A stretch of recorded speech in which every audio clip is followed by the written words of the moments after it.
திரைத்துறையில உச்ச நட்சத்திரமாக திகழும் நடிகர் விஜயின் தமிழக வெற்றி கழகம் தமிழக அரசியல்ல ஒரு பெரும் எதிர்பார்ப்பை ஏற்படுத்தி இருக்கு. குறிப்பாக 2026ல நடக்க போகிற சட்டமன்ற தேர்தலை முன்னிட்டு அந்த கட்சியின் செயல்பாடுகள் மிகுந்த கவனத்தை பெற்று வருகிறது.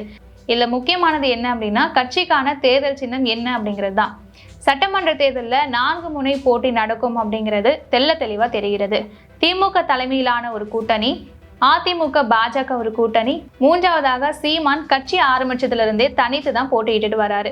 அது நாடாளுமன்ற தேர்தலாக இருக்கட்டும், சட்டமன்ற தேர்தலாக இருக்கட்டும், தனித்து போட்டியிடுறதுல உறுதியாக இருக்கிறாரு. வரும் தேர்தலையும் தனித்து போட்டியிட போறேன்னு அவர் அறிவிச்சிருக்கிறாரு. இதே போல தாவேகாவும் தேர்தல் களத்துல இறங்கிட்டாங்க.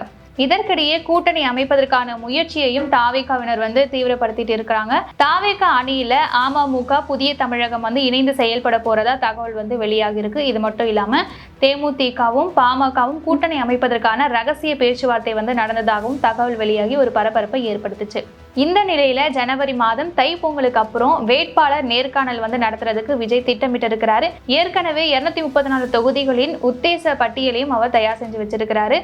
தொகுதிக்கு 4 பேர் வீதம் அப்படின்னு அவர் தேர்வு செய்ய போகிறதா தகவல் வெளியாகியிருக்கு. அதுல 60% மாவட்ட செயலாளர்கள் பெண்களுக்கும், 40% பிரபலங்கள் மாநில நிர்வாகிகளுக்கும் ஒதுக்கீடு செய்ய போறதாகவும் சொல்லப்படுது.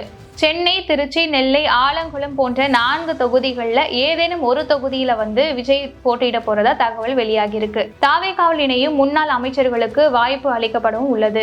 தைப்பொங்கலுக்கு அப்புறம் வேட்பாளர் நேர்காணலை நடத்தி முடிச்சுட்டு அதற்கான அறிவிப்பை உடனடியாகவும் விஜய் வெளியிட போகிறாரு. தமிழகத்தின் முக்கிய கட்சியான திமுக, அதிமுக கட்சிகளுக்கு மத்தியில தாவேகாவுடைய அரசியல் பயணம் அனைவரையும் உற்றுநோக்க வைத்திருக்கு. கரூர் துயர சம்பவத்துக்கு பிறகு விஜய் காஞ்சிபுரத்துல ஒரு மக்கள் சந்திப்பு கூட்டத்தை நடத்தினாரு. அந்த சந்திப்பு ஒரு தனியார் கல்லூரியில உள்ளரங்கு சந்திப்பாக இருந்தது. இதனைத் தொடர்ந்து புதுச்சேரியிலும் பொதுக்கூட்டம் வாயிலாக மக்கள் சந்திப்பு கூட்டத்தை விஜய் நடத்தினாரு. இனிவரும் நாட்கள்ல ஈரோடு மற்றும் தமிழகத்தில் இருக்க முக்கிய பகுதிகளில் பிரச்சாரம் நடத்த போறதா சொல்லியிருக்காங்க. சரி, இதெல்லாம் இருக்கட்டும். இப்போ தேர்தலில் போட்டியிடுறதுக்கு தாவேகா கட்சிக்குன்னு தனி சின்னம் வேணும்ல.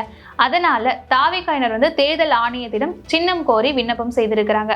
பொதுவாக தேர்தல் ஆணையத்தின் விதிப்படி 5 முதல் 10 சின்னங்களை குறிப்பிட்டு விண்ணப்பிக்க வேண்டியது வழக்கமா இருக்கு. அதன்படி தாவேகா தரப்புல 5 சின்னங்களை குறிப்பிட்டு அதுல ஏதேனும் ஒன்று வழங்கும்படி அவங்க கேட்டிருந்தாங்க.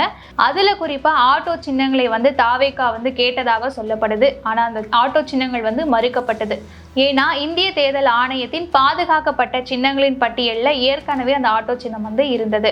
அங்கீகரிக்கப்பட்ட தேசிய மற்றும் மாநில கட்சிகளுக்கு நிரந்தரமாக ஒதுக்கப்பட்டுள்ள சின்னங்கள் தான் பாதுகாக்கப்பட்ட சின்னம். உதாரணமாக திமுகவுக்கு உதயசூரியனும், அதிமுகவுக்கு இரட்டை இலையும்.